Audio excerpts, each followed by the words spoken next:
Hey guys, today we'll be making some maple syrup cream puffs. So for the first step, we'll be cracking in 3 eggs into the bowl.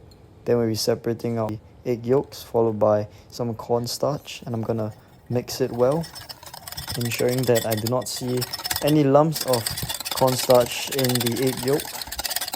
Sometimes you can refer to cornstarch as corn flour as well. Then I'll whisk it until it gets light and fluffy like that. Now I'll be adding in some warm milk and tempering the egg yolks so that the egg yolk does not cook. And I'll be transferring the mixture through a sieve into the pot again to thicken up. Now this takes a very quick amount of time. So in a few minutes, you're gonna see that the custard is actually thickening up, and it happens really fast, so keep an eye on it. Now the custard may seem a little bit thin, but when you put it inside the fridge, it will definitely thicken up a lot more. Now for the choux pastry, water, some sugar, a little of salt, and now a block of butter. And here is the plain flour or the all-purpose flour that I'm preparing beforehand so that I'll be able to get it ready. And here I'm boiling the mixture before I put in the flour and create the choux pastry.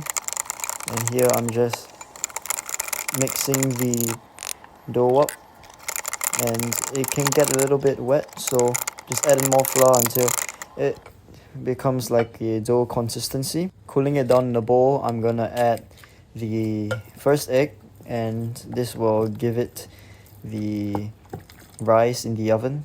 The egg is really important, and followed by half an egg, and I'll be saving that half for later. Now I'm just mixing the egg up and make sure the batter flows well.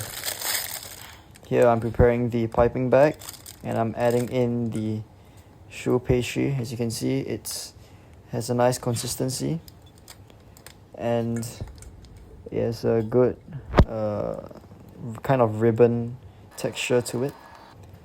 Now I'm piping it out onto my baking tray, and I brush it with the leftover egg so that it can get that nice shiny and light golden brown outer color. Now I'm preparing the final step of the cream, which is to add some heavy whipping cream into a bowl, and using some elbow grease, I just whisk it up until it forms a nice stiff peak, so that it will give that good body and shape to the custard. After setting up the main body of the custard in the fridge, I take it out for the final step, which is to just whisk in the whipping cream into the custard, and this gives it a lot of volume. You can fill in the cream puff with just the normal custard, but you have to make more, and I think just adding in the whipping cream will just make things a lot easier and cheaper as well. Now I think I added in too much whipping cream here, so I'm just gonna add in a little touch more maple syrup so that I can still taste the maple syrup flavor. Now I'm just piping in the cream into the cream puffs attached with the nozzle.